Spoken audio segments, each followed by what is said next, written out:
Siyakhula ngamakhosini, siyakhula kuzo zonke ingelozi ehlambulukile enazalwa nezemethe. Ngimena ingane yamakhehla ozalo likadonga likamavuso, ngingane kantshosho. Bantwana besithunywa, sacela ukuthi wazi ukuthi uma umbathiswe amandla esithunywa, wena kuthiwa unesithunywa. Ukuphakama kwesithunywa sakho ku-natural. Wena uma unesithunywa uxhumana kakhulu nemvelo. Okunye okumele wazi ukuthi uma unesithunywa, ezinye izithunywa ziyakwazi ukuthi ziziphakamele zona, uwedwa ungazange uzumthole umlekeleli esithunyweni, phecelezi i-mentor. Isizathu esenza ukuthi idalwa ozembethe zikunikeze i-mentor noma umlekeleli yingoba wena ihlo lakho likamoya lisuke lingakavuleki. Wena awukwazi ukubona emfihlakalweni yamazulu. Wena you can't tap into the spiritual world. Amehlo akho awakavuleki, amehlo akho akamoya. Izindlebe zakho zakamoya zokwazi ukulalela inkulumo zamathongo zisuke zingakavuleki. Bese bayakunikeza umlekeleli ozokusiza ukuze lo mlekeleli ezoba zindlebe nomlomo wabantu abadala noma idalwa ozembethe ohamba nazo.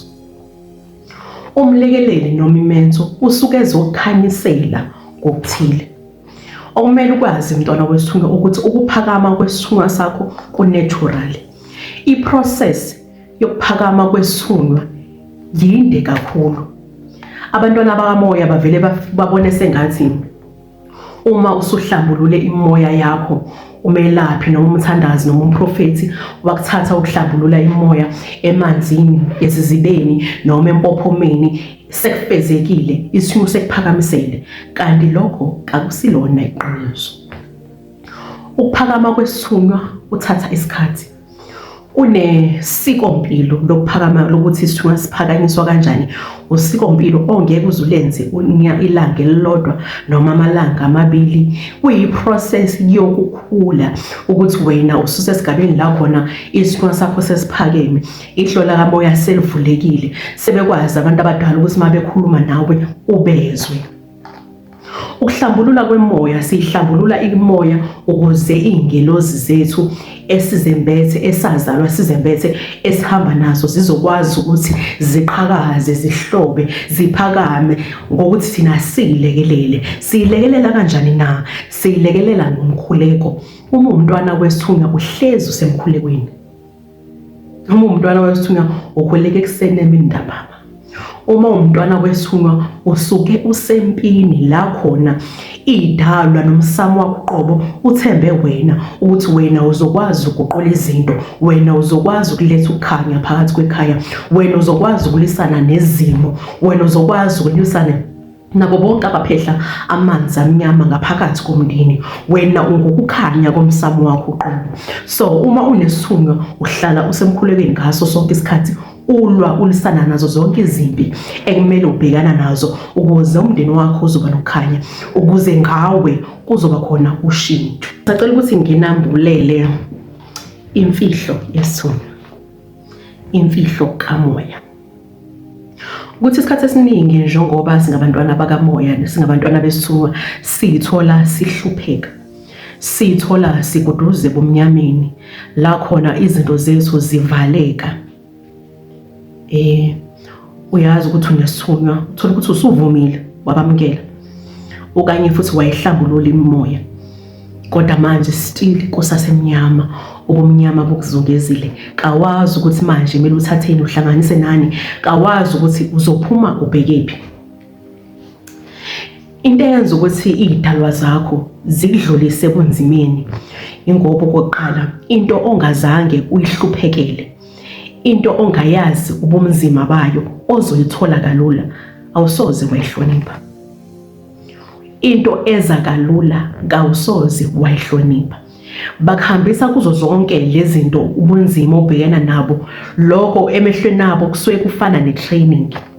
Bayaqeqesha ukuthi ohambeni lwakho uma ziphakama izimo, ziphakama izinto, kuphakama ubunzima ekumele uhlangabezane nabo, la khona ekumele ubhukule, ulwisane nemimoya, ulwisane nayo yonke into ezobe sendleleni yakho efuna ukuphakazamisa kule ndlela yokulunga, ukwazi ukuba namandla okunqoba ngokuba wena usukhaliphisiwe.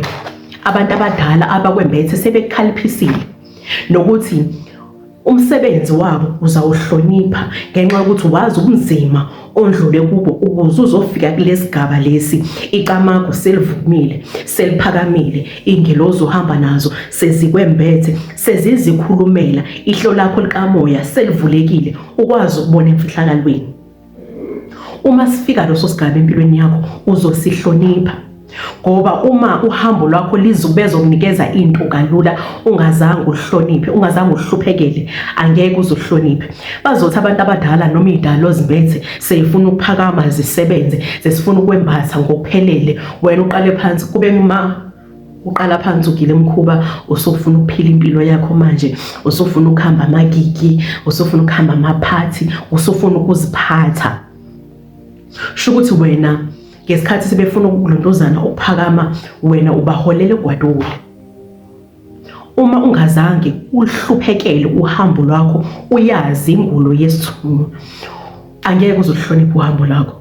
Bayothi sebephakama abantu abadala sebethi hlala phansi nasi isigodlo kasisebenze, wena uqala phansi utshakadula.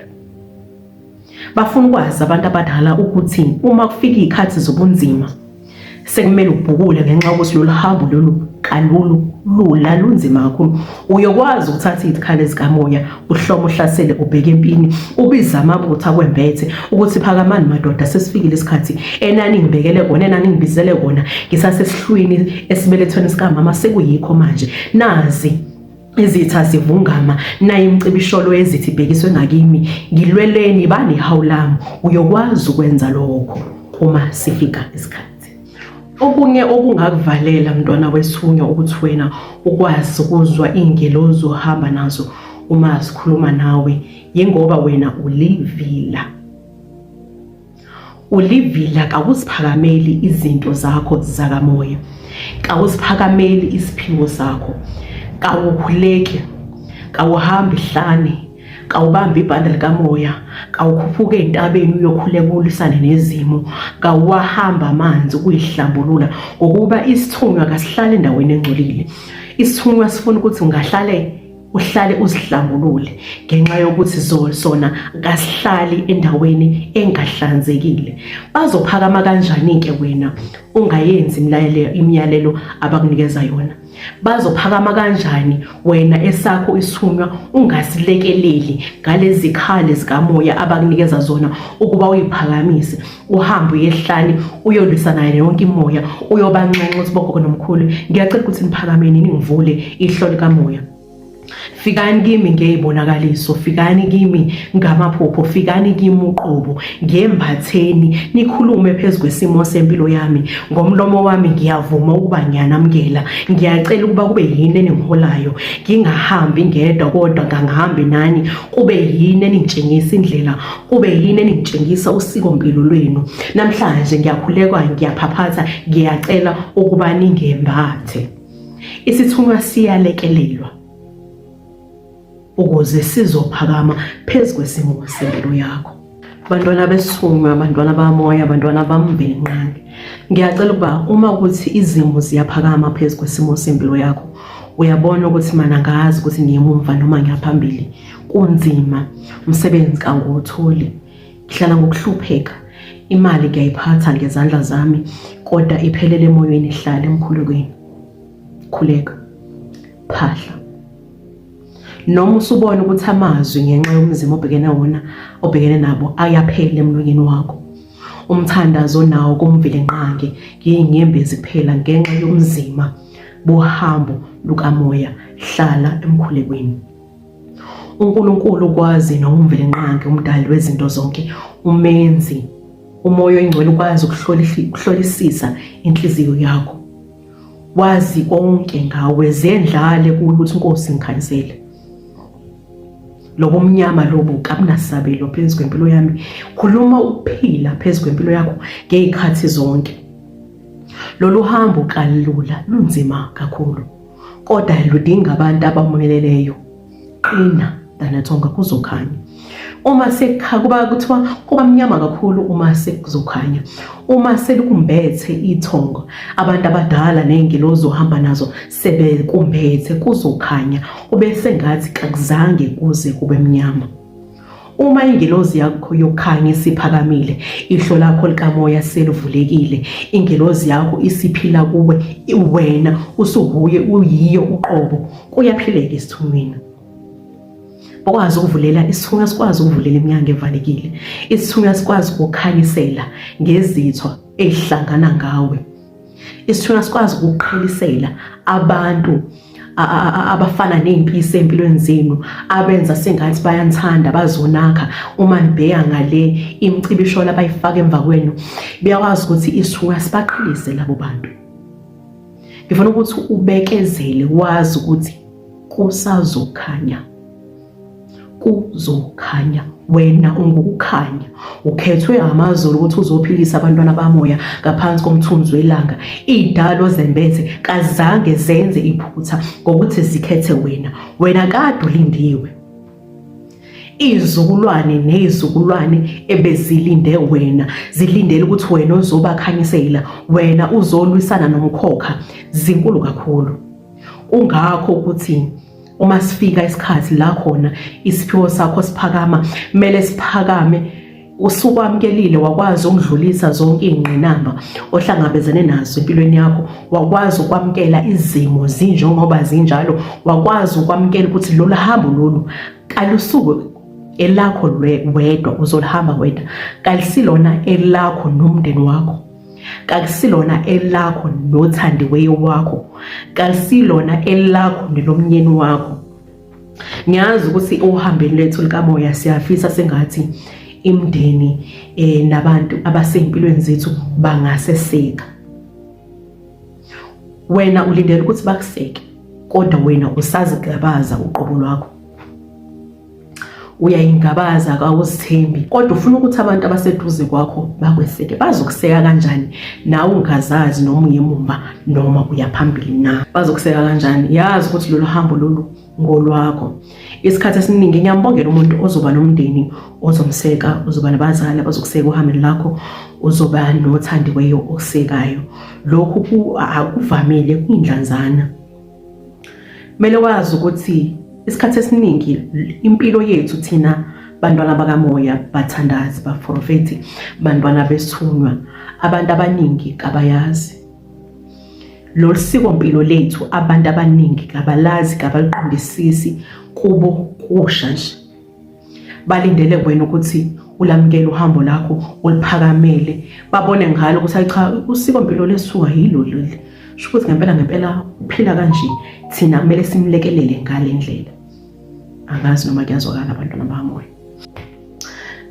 Khona into enginakusisayo ukuthi abantwana kona abokakhulukazi uma isiphiwo sakho sisaphakama, usanda ukuthola ukuthi unesiphiwo, ufisa sengathi uhambo lakho lingashesha, sengathi nokuphakama kuyidalwa zakho bangaphakama ngamandla. Angithi bathe unesithunywa, okay, usuthelwe unesithunywa, sengizivumile phela, manje kwenzakalani?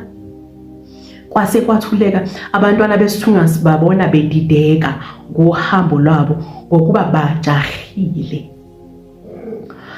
Abantwana bakamoya abaningi bajahile. Umuzi umuntu ekhala, afike esigodlweni akhale athi izinto zami kayihambe kahle, ingilozi engizembethe kayiphakami, kazikhulumi, kodwa abanye bafaka ubuhlalo. Uma ingilozi zakho zingakhulumi, zingaphakami, lobuhlalo obufakile umnikeza uba. Abanye banamajazi, abanye banamabhayi.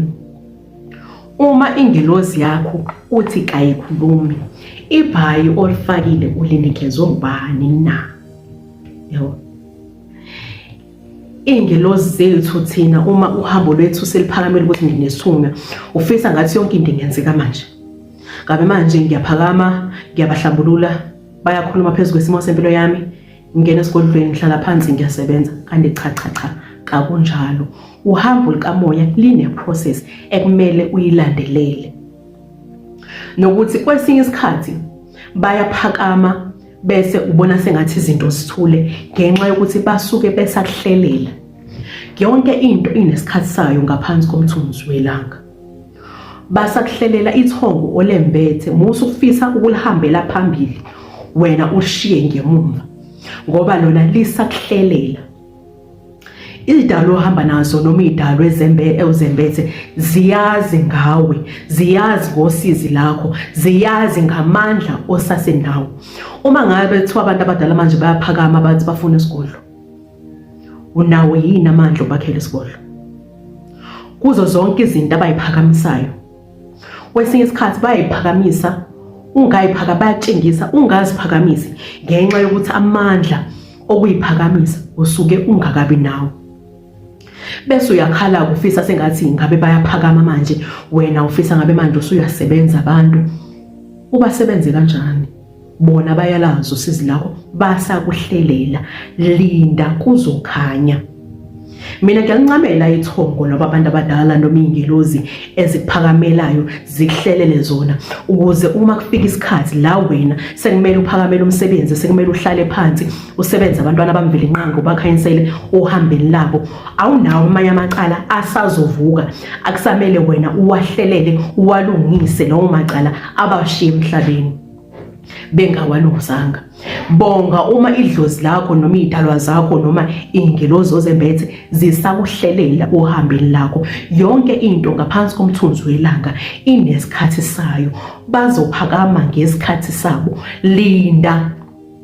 Wena ungabalekelela ngakho ukuba uhlale emthandazweni, ukuba uhlale ngokuphahla, ukuba uhlale ukuhamba uye emanzini ubamba ibhande uyoyihlambulula, uhambe ehlanu ubamba ibhande lasehlanu, ukhuphe entabeni uyokhulekisa ukukhanya, ucela umvile inqango ukuthi moya engcwele ngiyakhuleka kuba zonke ingilozi engizembethe wena uqhubeke uyikhanyisele, uqhubeke uyihlambulule ukuze zizoba ukuphila phezulu kwesimo sempilo yami, ukuze uma isikhathi sokuthi ziphakame sifika ziphakame bese kukhanyeni.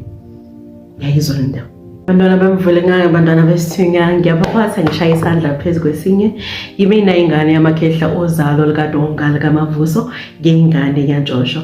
Please subscribe, share with your friends and family ukuze sizokwazi ukuthi sikhulisane. Ngiyacela ukuthi nicomment. Ngiyathemba ngisayiphethe kahle, ngisaphendula ama-comment enu. Ngiyabaphatha ngishaya isandla phezu kwesinye, ngiyathobeka. Camaku.